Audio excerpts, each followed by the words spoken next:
Hi, good day. I welcome you to this IT Auditing Masterclass. My name is Razak Adio. In this masterclass, I will be explaining different topics as related to IT auditing for you to understand what it entails to become an IT auditor and what is expected of you as an IT auditor. What functions you as an IT auditor will be carried out in your environment. Also, this course is designed majorly for those who want to venture or change their career into IT auditing space, and it will also go a long way to assist those who have been in the field but want to understand some other concepts that will assist them in carrying out their job effectively. However, who is Razak Adio? Briefly, let me just talk about myself. My name is Razak Adio, as earlier said, and ex-BDO and Deloitte staff. I practice information technology audit with them and information system auditors, respectively, with this organization. I've been to the different organizations, work with oil and gas, banking, as well as Nigeria Stock Exchange. However, currently, let me just leave it there so that you can read more about me. My LinkedIn link is up there, and also my email is there. Should in case ever you want to get back to me, you can easily do that via my LinkedIn or probably via email, and I will try my best to respond to your request. So I'm a certified information system auditor and also a certified in cybersecurity, coupled with other experience I've had in the past. So that is brief about me. You can read more, about this. You can pause this video, read more about my experience, so that you'll be able to understand that the person that is taking you through this course or this journey of becoming a better IT auditor is also had a kind of action experience in the job. So let's move on and discuss about the topics that we have already highlighted for this course. This course, it was actually designed based on the request from some of my colleagues that were like, okay, we can't be calling you every day to be asking about this, tell us about this, tell about this, but make a video so that by the time we need anything, we can quickly go there. So, which I believe you that might not be part of that, my colleague that actually requested for this, but currently watching this video, I believe that will also go a long way to assist you in your journey of becoming a better IT auditor, or probably understand what IT auditor actually do. So here we'll be discussing, we take our steps, we take it one after the other. Here we have introduction to IT auditing. Under these particular topics, I've already highlighted some of the area to discuss some information on, where we are going to be discussing about understanding IT auditing. What does it entail? What do you need to know about IT auditing before you actually venture into it?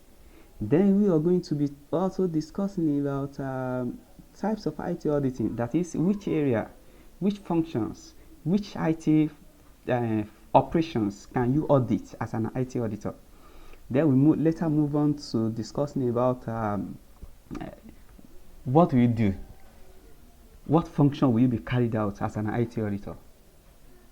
At least if you want to become an IT auditor, you should know what is expected of you and how often you should be carrying out these functions within your organization. It depends on the organization, it varies, but I will try as much as I can in my own understanding based on my past experience to explain that in details. However, if you need more clarification, maybe due to your current environment, you need better understanding as regards to some functions or some areas, just drop a comment or probably chat me up on LinkedIn, and I will try my best to respond to you. So also we move on to discussing about skills that is required for an IT auditor. So there are some misconceptions in this regards, but I may not go in there, whereby some people say that as an IT auditor you have to know how to code, you know how to write a script like Python, JavaScript, or PowerShells, so that you can be able to get what you need. in terms of some configuration from the system through the controller. However, when we get there, I will actually discuss little about that. I don't want to dive into a kind of misconceptions that they have different view about. But in my own view, when I get there, I will try as much as I can based on my experience. What do you need to know before you can carry out a function effectively? Then we move on to discussing about the differences between information technology and what difference do we have as regards to information system. Do we have any differences there, or it's just like a terminology that is used interchangeably? So by the time we also get there, we actually need to dive into that and discuss more. Then we move on to discussing about IT standard and frameworks, because as an IT auditor, just like in financial accounting, if you want to audit a financial accounting or you want to audit a financial system of an organization, you might be talking about IFRS, that International Financial Reporting Standard, that speaks to that, because whatever you want to actually reference in terms of the standard you adopt in reviewing or probably auditing that financial statement, you have to tell the story about that. And then we have a standard which guide that, which is IFRS or IAS. But in terms of IT auditing also, we also have our own standard that we can adopt at any point in time in auditing any information systems. So by the time we adopt that, so we can now be able to reference it that in accordance with so and so, we carry out our audits in line with so and so, just to reference that you follow a standard that has been established for IT auditing. Though we have a couple of them that we can discuss about, by the time we get there, we surely discuss more about that. But here is just like a table of contents, just to let you know to what extent are we going in this course. It's a very long course. However, I will try my best to ensure that I complete all these highlighted topics, as well as subtopics that have been identified under each. So that after we are done with this, we move on to carry out a kind of demonstrating, that is demonstrating how you can carry out audits.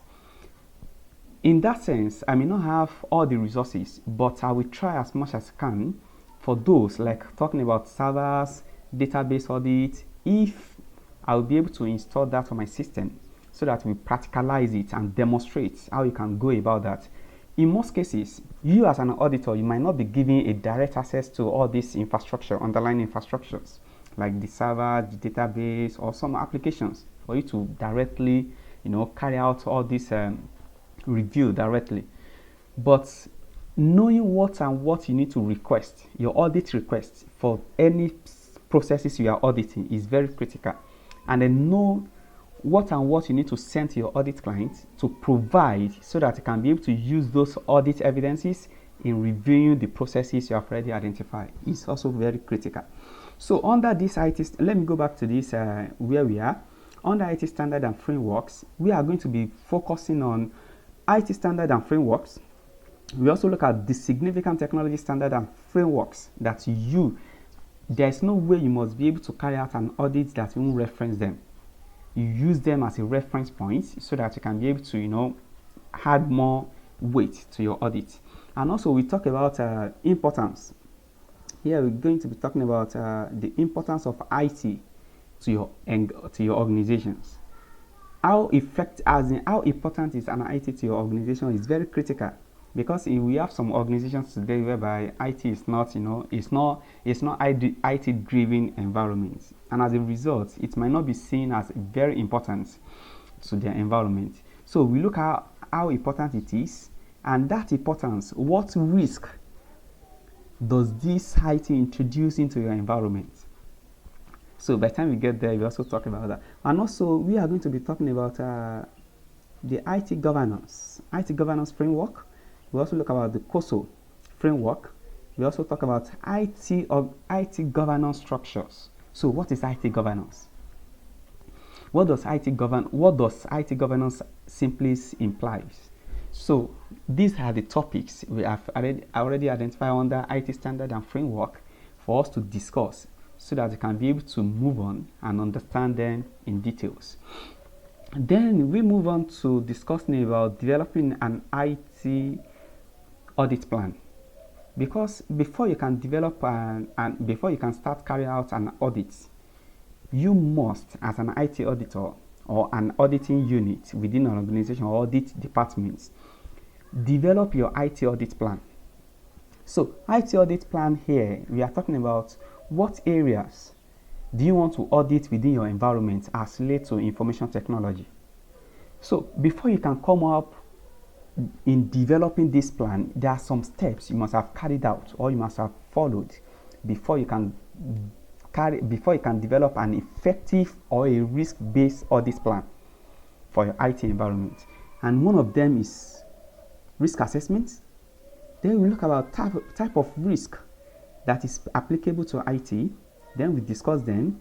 Then we also look about what is different between vulnerability and threat. Then we move on to discussing about information technology audits and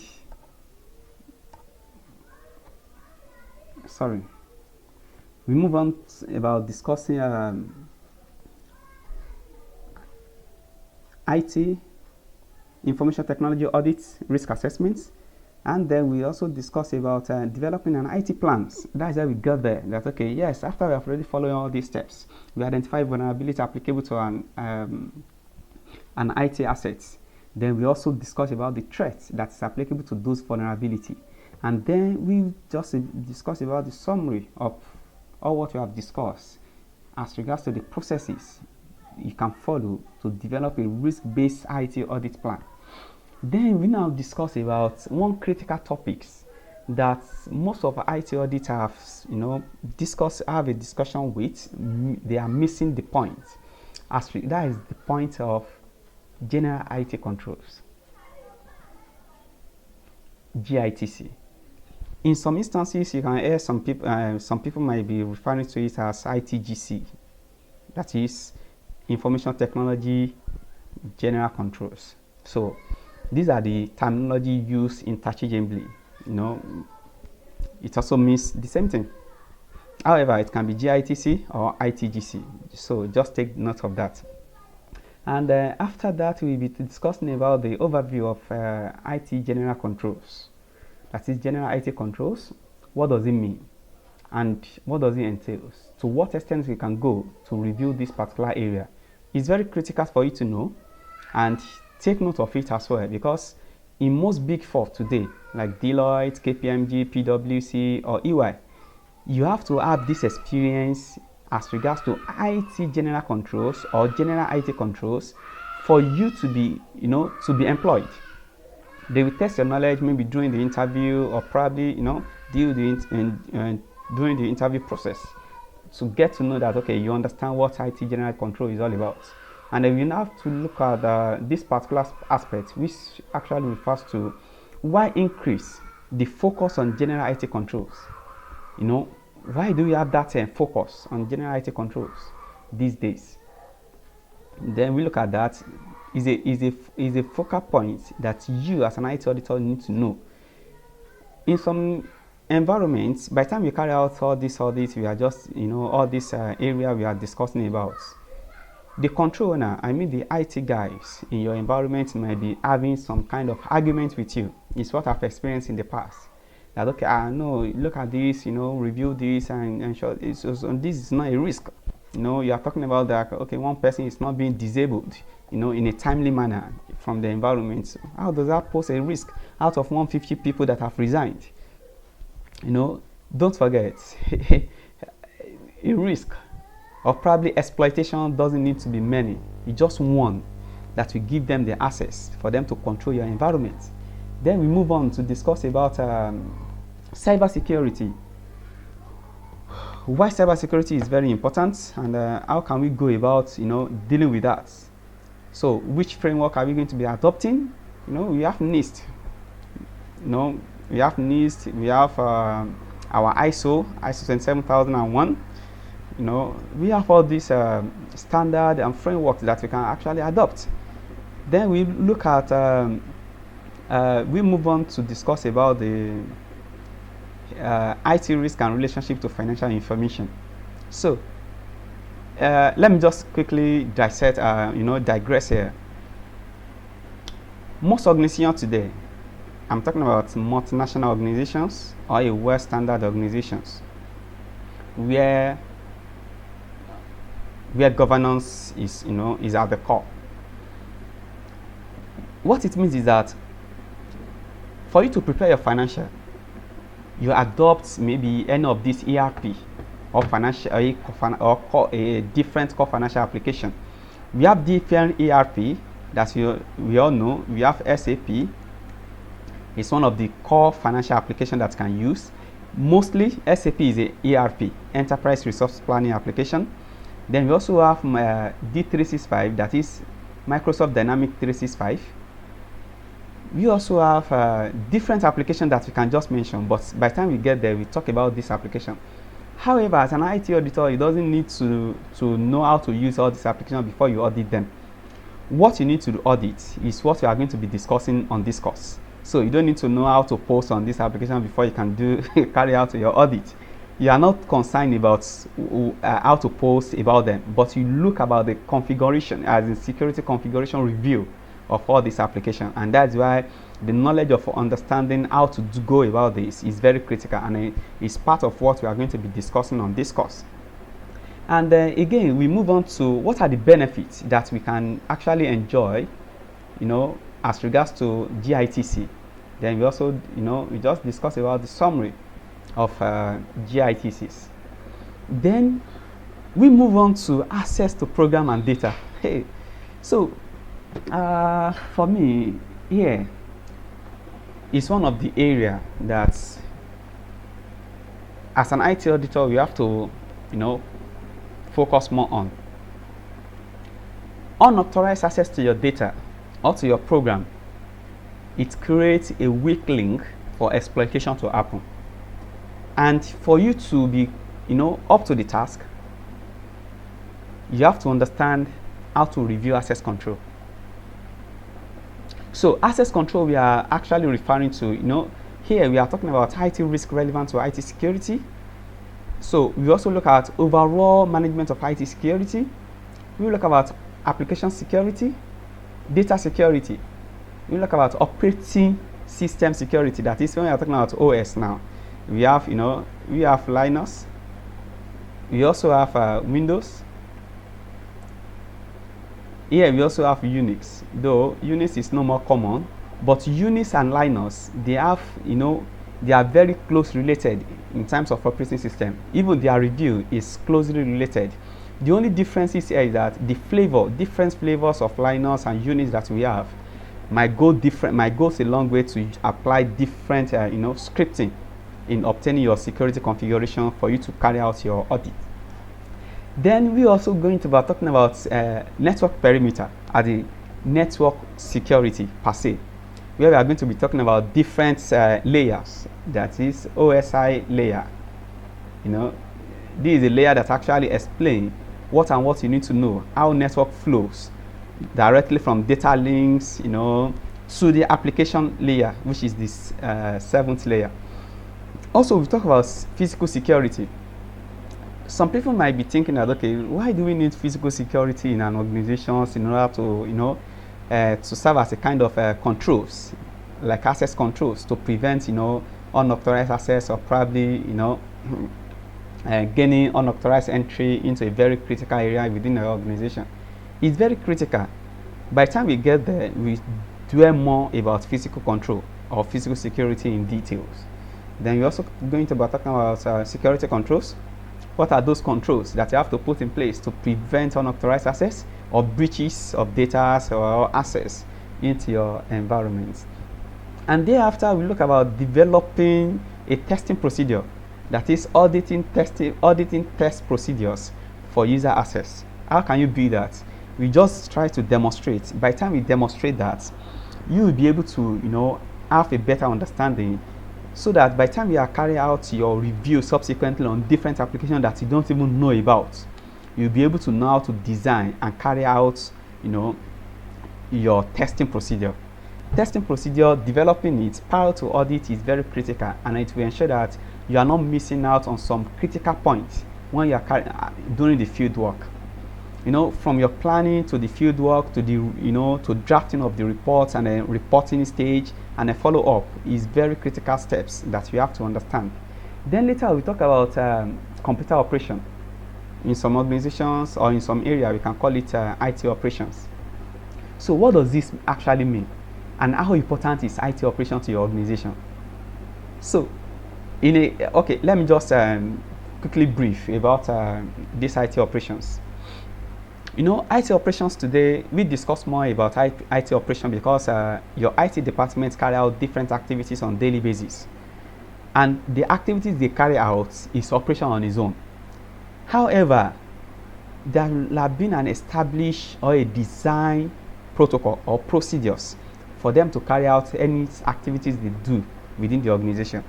For instance, if you are trying to give access to anybody into maybe underlying infrastructure like servers or database or an application, the organization will have a governance that defines the procedures. That is like a policy that says that, okay, for you to grant the access to Mr. A, Mr. A must raise access control form, fill it up, then the form will go to the supervisor of Mr. A to approve.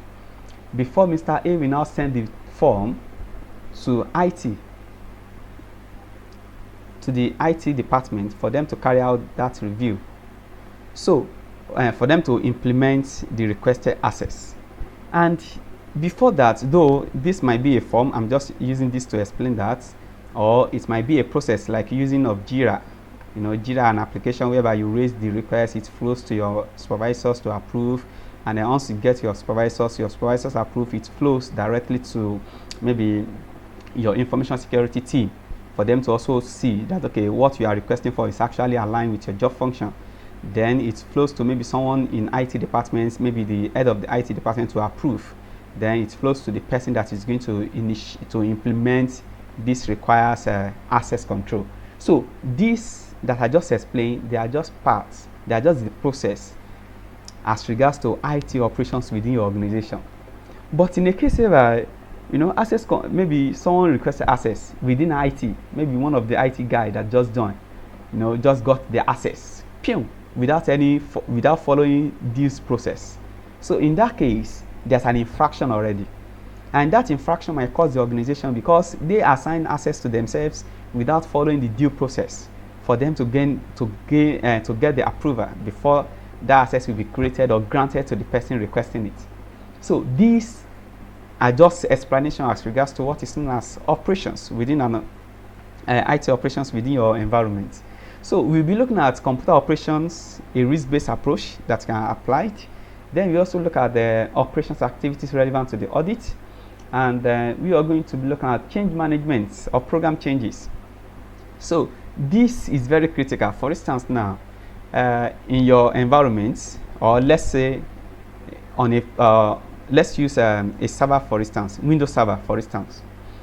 Microsoft deploy changes maybe month on month in order to prevent or patch, to remediate any vulnerability that has been identified with the previous versions that was released. So when they do that, they will deploy a patch, like a test, a kind of remediations to the vulnerability that has been tested from their own environment, send it to you, to their customers in order to download and also implement within the environment to prevent any unauthorized access or probably breach of the confidentiality and the likes. However, when your IT teams get these changes through Microsoft, what is expected is that, I'm talking about best practices, is to download the patch, implement it in a test environment, and see on the test environment to see that, okay, how does this behave? So after the test environment is being certified that, okay, it's functioning correctly, so in which they have been deployed and the test that, okay, it's functioning correctly, here we can have our internal control, IT control officer who will review along with the IT team that, okay, yeah, what you have deployed does not introduce any issue into the environment after the deployments before they will now move to the production. So what do you think might happen if your IT obtain the patches that have been released by Microsoft, and instead of testing it in your test environment, they just move, they bypass the test environment to test, they bypass your internal control officer to also test along with them, but they move it and deploy it directly into the production. What if the patch that was released, we have an issue with the version of the servers that you are trying to implement it on within your environment? So if your production server is down, let's say for a critical application, mostly in bank, maybe to your core banking application, you deploy it on your core banking application, what do you think will happen?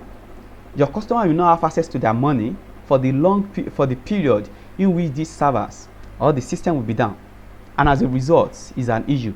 It might create a reputational issue for your organizations, and thereby some customers will be talking about, are you sure this bank is not going down? And that's an issue that we have to, that's why policies is a governance, which is a kind of an IT governance put in place by the management and board of directors for them to follow before they can initiate or implement any things within the environment. So if they fail to do that, there's going to be a lot of challenges, and that's why you as an IT auditor is part of your review in the environment. So let's move on. So we are going to also look at change management or program change activities. So just like what I discussed now, we are going to be looking at it here and discuss further. And thereafter, we are going to be discussing about testing change management, just like what I've mentioned along this process. So here are what we have already highlighted for you to enjoy in this journey.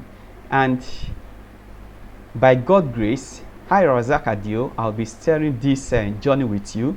And I believe by the time we complete this course or this masterclass, you are going to have a little understanding more with what we have previously in order to be a better IT auditor within your environment. So let's move on.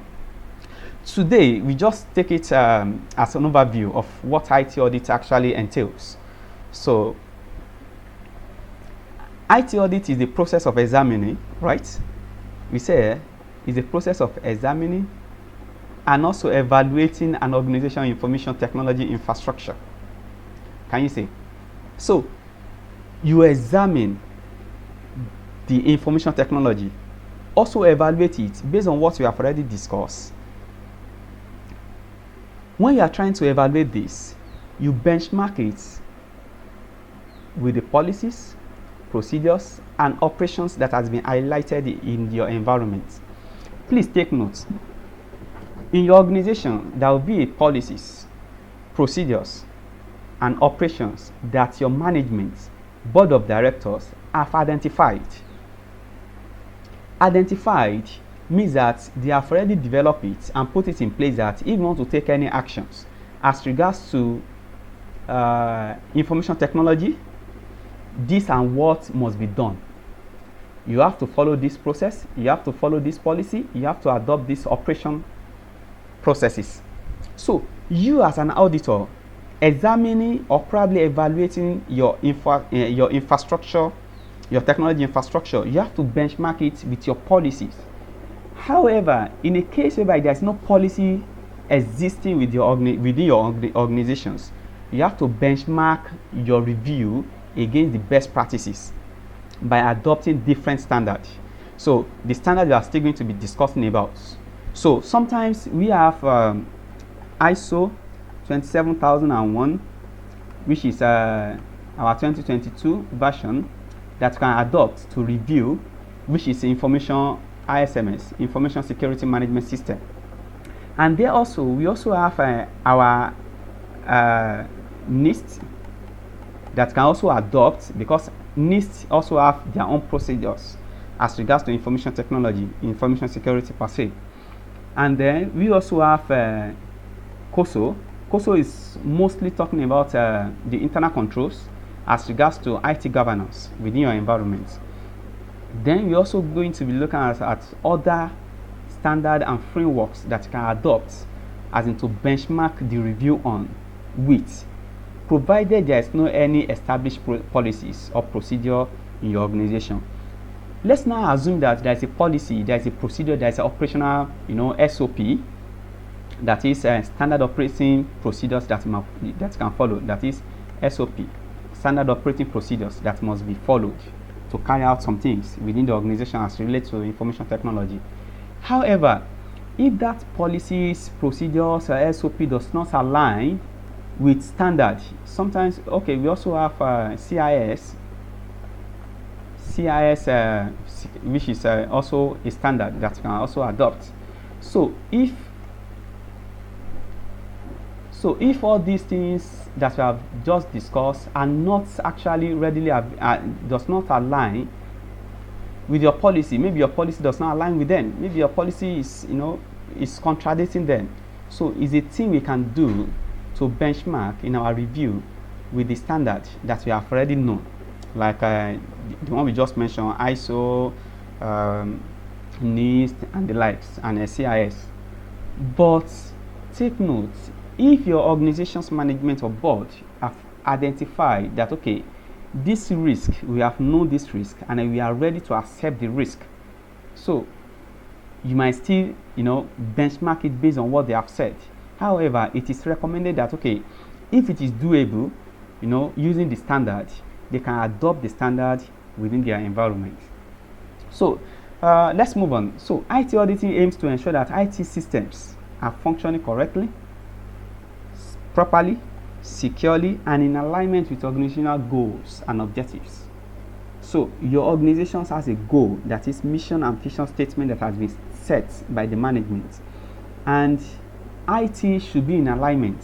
When you are doing your review, also should be in alignment with what the organization is actually looking towards to. Then let's just move on to discuss about some areas that can be audited within your environment. Here we have an application. Just like I said, application like SAP, which is ERP, Enterprise Resource Planning application, that can be, it comes with different modules. You have the financial module, which used for recording financial, and then we also have HR modules, which is used for human resources. So we also have procurement modules, which is used for procurement of any items within the organization, and a couple of modules like that. But your organization might not have all these modules being paid for. You might just have the financial part only. But what is actually important is that we want to ensure that the information that is being passed through the application is accurate, complete, because your abstraction level, it goes a long way based on what you are testing on this application. Are you looking about access control on the application? That is, are you talking about access control on this application, or you are reviewing financial data or data completeness? Financial data, where you are talking about maybe the SAP application or other application within your environment is changing data with other application. So how accurate is this information that is being exchanged between application? And then you're also looking at under access control, you are looking at the privileges. And also on this application, it might be reviewing something we call password configuration. So password configuration or authentication, this actually might be aligned with your password policy that you have to review with. So let me just stop on that for now, so that we'll not be discussing much on what you need to audit on each of these area. But let's just talk about it as an area that might need to audit within your environment. All these areas might not be applicable to your environment, and you might have more that is not listed there that can be audited within your environment. So also we have data center and disaster recovery. So these are another parts that needs to that can be able to review data centers operation to see that your data center or your data, where it resides, where your hardware is being kept, and also the software is being kept, are being safeguarded. So, and the disaster recovery, here we are talking about the business continuity part, whereby if anything happens to one of your servers, or your data centers, information assets, you can quickly fail over to another area, talking about, so it can fail over to your DR site. You have to recover quickly so that you continue your operation without anybody noticing. So also we have networking, that is network security audit. Here we also have a lot of review check that you can carry out, because in your organization you might be using, there's no way you can use internet services, and when you are using these internet services, there will be an ISP, that is internet service provider, that is supplying those things to you. So by the time they supply this to you, there will be a bridge router that is being deployed within your environment to provide these services. So here we also have, apart from the router that might be supplied, you also have switches that might interconnect different units, different buildings together, and also have different routers that interconnect your switches together within your environment. So by the time we get to, when we are trying to demonstrate how to review or looking at the audit checklist for networking, we discuss more as regards to this. So under this also, we are going to be talking about the okay, we talk about a lot of things when we get there, so don't let me just bug you with a lot of information at this level. So also here we are going to be looking about entity level control or entity control level. It depends on the interchangeable statement that can be used.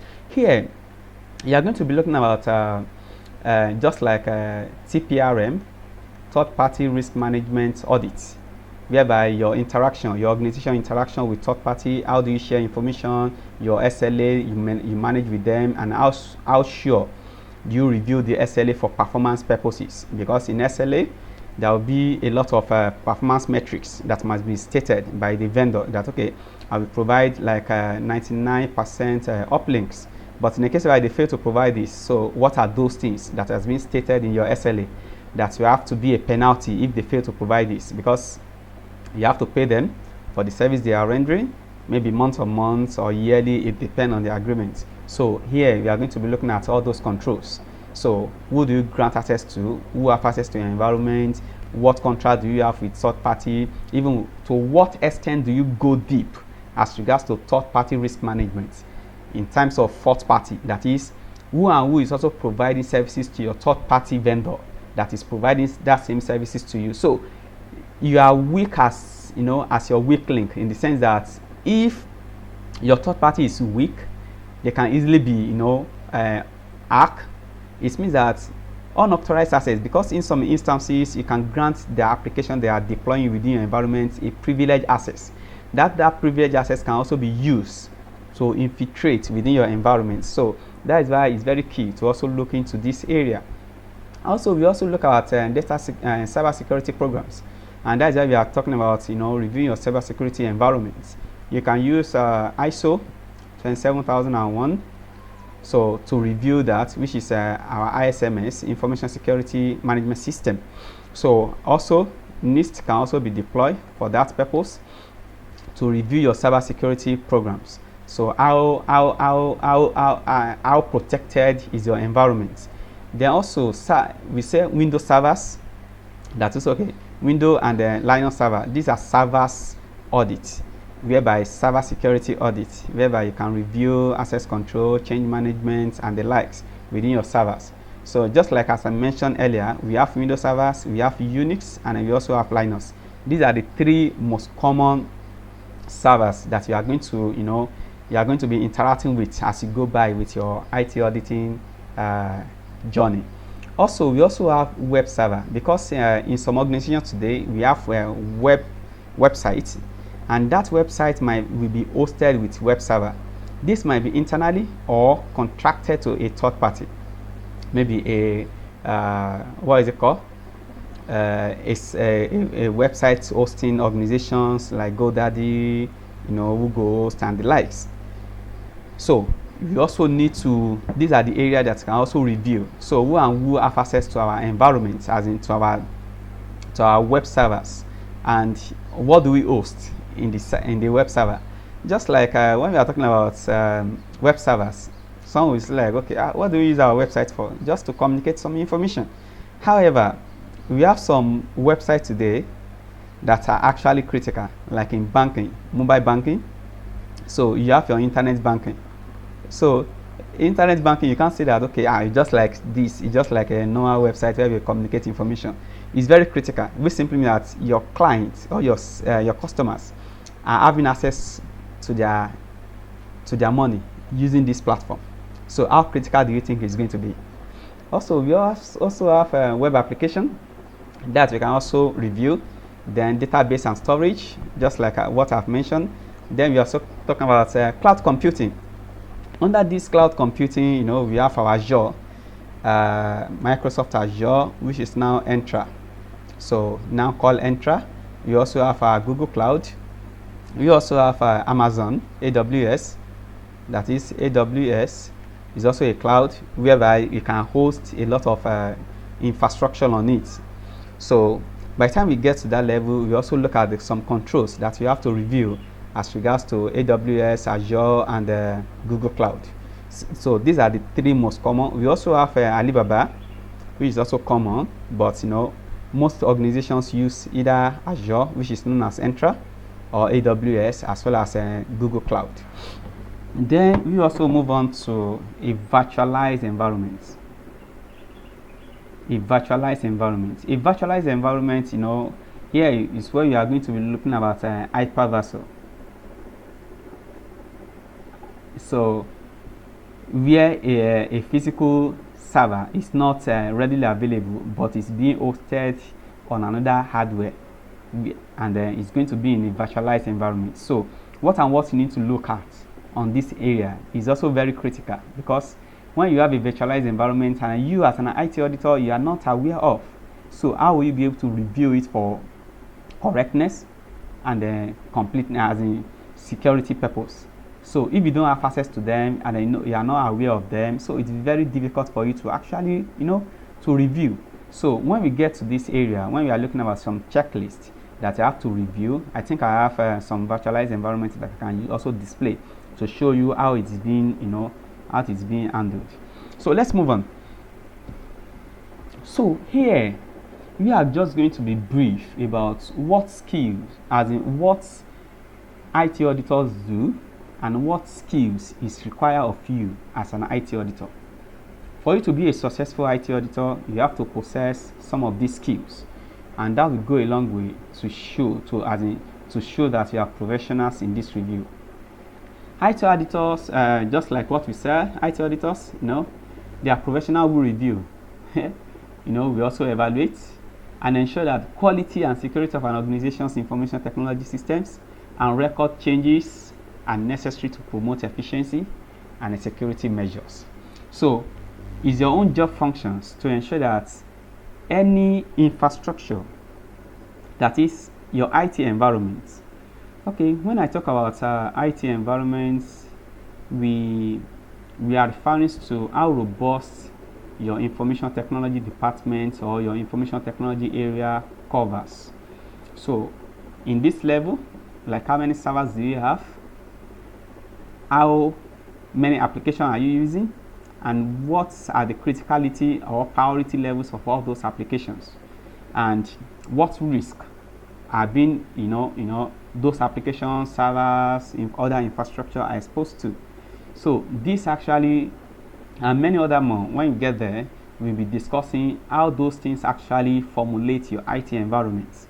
So having said that okay, you are looking about the quality and security of your organization information technology systems, and also recommend changes where necessary, because in a case where you review a password configuration, for instance, password configuration that you review, you notice that it's not defined or probably configured as regards to your policy,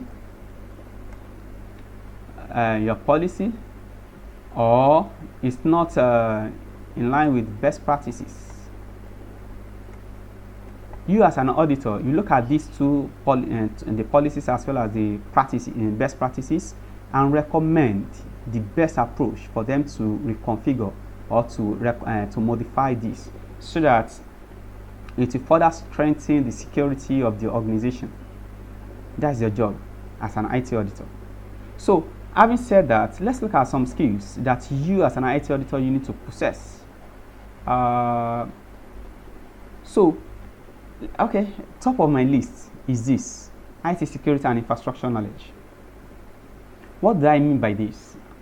So understanding some security gaps and how to prevent them from exploitation is very critical for you to be a successful IT auditor. And also infrastructure, that is when you have to, we have discussed about our servers. So under servers we have Linux, we also have Windows, and we also have a Unix system. So if you as an IT auditor does not understand or have a better understanding of how to carry out an audit on this to uncover unauthorized access on this window, to also uncover unauthorized access, or probably security gaps on this infrastructure, you might not be doing the organization good, because the IT auditors and the IT teams might also be relying on your review for them to improve their processes. So, but in a case where you fail to provide them with what is going to enhance their environment, so at the end, if external auditors comes to your environment and uncover some things, it's going to be a big blow to you as an IT auditor within that environment, that you don't actually understand what you are doing. You don't have the necessary knowledge for you to carry out, some review. And the same thing applicable to, our databases. Trust me, you might not be aware, or you might not have a better knowledge of all databases.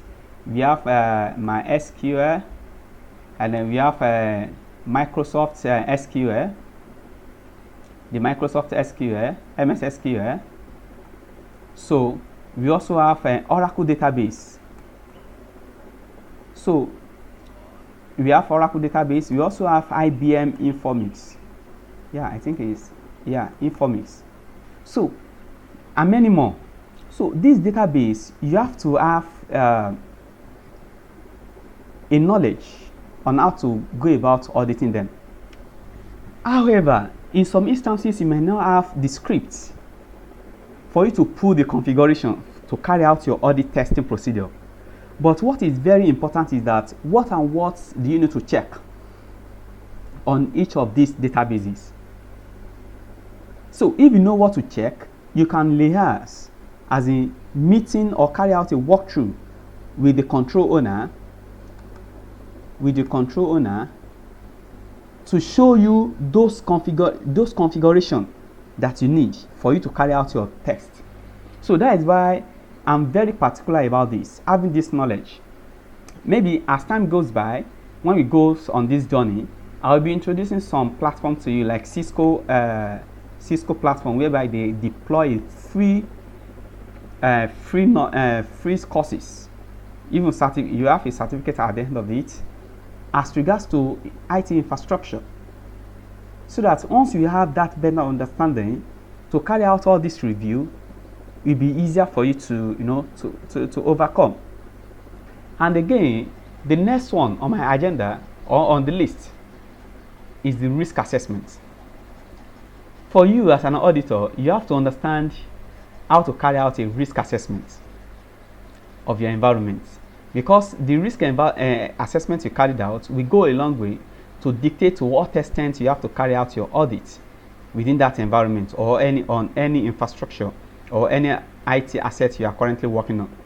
So this is very critical as well. Then analytical skills. So some might argue that you as an IT auditor, you don't need to have that analytical skills as much as that.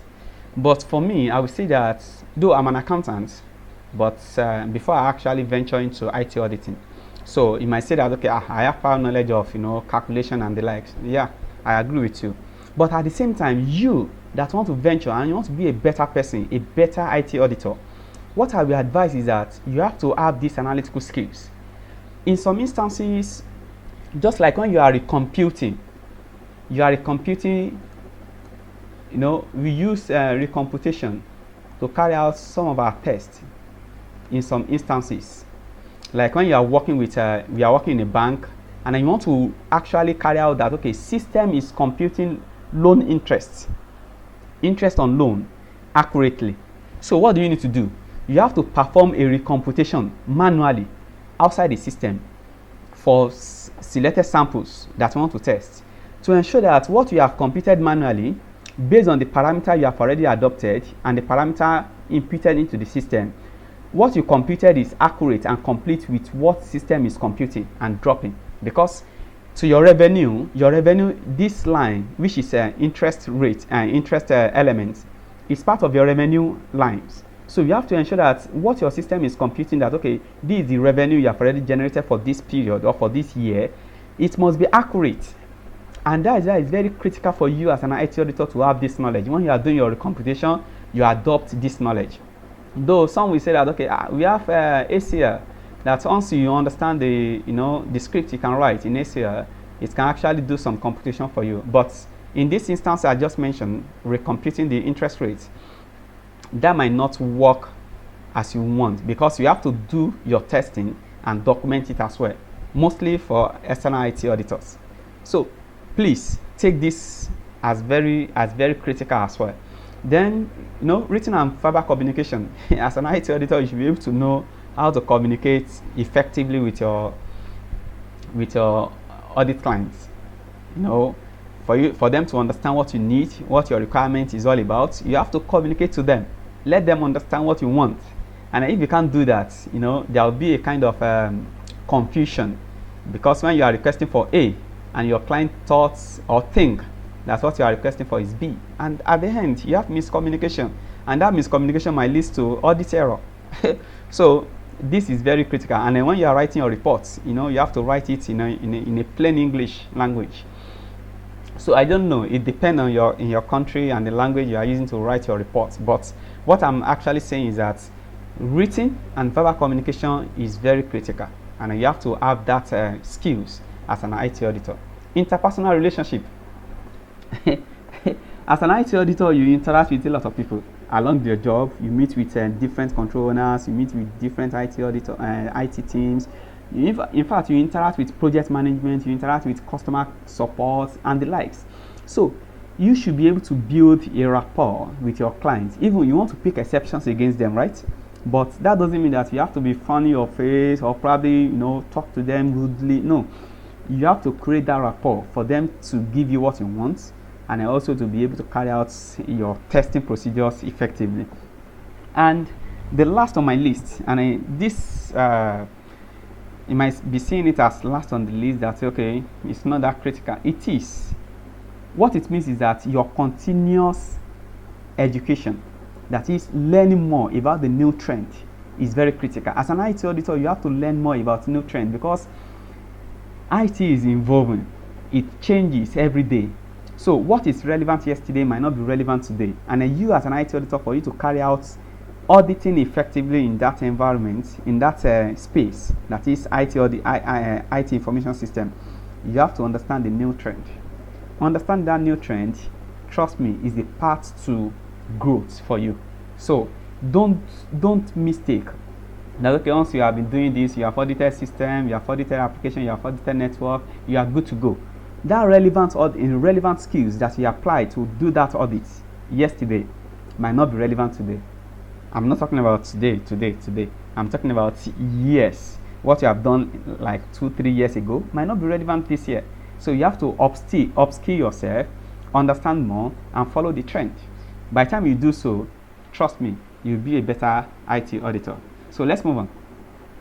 So here, just like I've promised, we are looking at the difference between information technology and information system. Are there any differences? And what make up the difference? And how does the difference matter? So what we have here is that information system are distinct from information technology, in that an information system has an IT component that interacts with the process component. What do I mean? Under this, we have under information technology, we say information technology is defined as the hardware. That is, what am I talking about? The CPU you are seeing within your environment, the server body that you are seeing, these make up the hardwares. You see the server in your data centers, all those things, they are hardwares. We have software. Softwares are installed on this hardware for them to function. On your laptop currently, just check it. You will see Adobe, that is Adobe Reader on your system. That Adobe Reader is a software. But your laptop that has the motherboard, it has the keyboard, it has the casing, all those ones formulate what is known as hardware. But the software, just like your WhatsApp, for instance, on your phone serves as the hardware that you can see. You know, you can touch it and also see it, right? But for you to be able to install the WhatsApp on that your phone, that software WhatsApp you install on that your phone is called software. It's what you can see, but you can't touch it, right? Then communication, you know, we are going to discuss much about this communication later. So this communication, we are talking about this networking and the likes. So, and other facilities used to input, store, process, transmit, and output data in whatever form. Take note of it. So all this hardware, because you need a system, and that system, like hardware now, a server, to install an application, your SAP application on that server, for you to be able to access that application, right? So in that case, after you install this SAP, the ERP, once you install that the SAP on the hardware, the server you have bought, so for you to access it, you know, either you use an agent that is going to be installed on your system, that is software in question that we are talking about. Then another facility used to input, because in your SAP you have to post data, as in you have to post a transaction, right? Maybe you sold so and so to so and so person, they give you money, you have to input it and record it on your system, right? On the SAP application you have to input. So the SAP allows you to input the data. But don't forget that the hardware, without the hardware, there's no way the SAP, which is the software, can be installed, right? Then what you input, the data you input is being stored somewhere. That is, we are talking about database. That database processes those information. Even the application transmits your information, this data you input into the database for it to store. And then at the point whereby you want to retrieve those information is being processed, you can use your SQL or any database query to call up all those information, or you transmit it through the application interface, which is fine. Then these outputs at the end, when you have already input your data, your transaction on the SAP, at the end you produce the financial statement. Though it might not be only financial statements, you produce a ledger for each of your clients, and you produce virtually anything in whatever form. This is what it actually refers to as information technology. The hardware, the softwares, communication, and another facility used to input, store, process, transmit, and output data. Then we are now going to aspects of, I hope you understand what information technology is all about now. Then we now go to information system. Like we said, information system has an element of information technology in it. So information systems are defined as the combination of strategic, managerial, and operational activities and related processes involved in gathering. You gather the information, you process it, you store it, right? You distribute the information and use the information and its related technology. So what it means is that information technology is a subset of information system.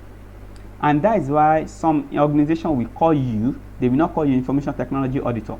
They will say that information system auditor. So it's still, we are still on the same page, right? So what I'm saying in essence is that information technology is a subset of information system. Information technology are those hardware, software, communication, and other facilities used to input, store, process, and transmit data and output that same data, right? But information systems include a strategic and managerial and operational activities which is related to information technology by processing, gathering, storing, and distributing the data that's related to information technology. So let's look at some example we put here. Here, under information technology, we talk about software, right? Like SAP, hardware, your server, and the network.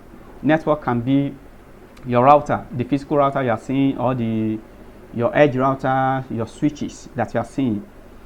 So don't forget that firewall, you can also see them. You can also see them, right? It can be hardware, but in some instances, it's a cloud-based, like a Sophos. So when you get there, we have Sophos. So you see them as a cloud-based, though they also have a hardware. So here, under information security, under information systems, we talk about people who actually help in inputting all those information that we have talked about. Inputting, storing, processing, transmitting is people. And the way of inputting those things is called what? A process. And then it involves back to technology, right?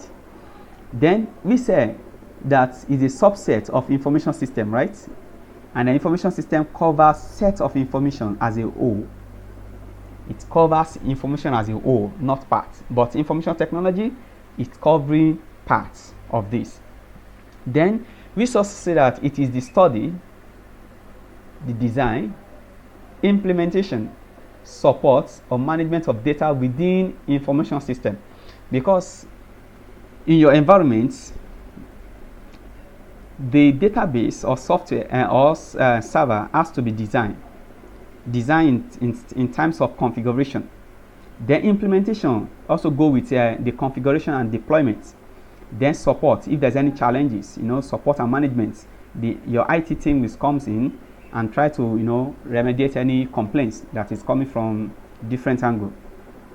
But here we say that information systems refers to an entire set of information, not only the technology involved, but also the people and the process. The people and process involved.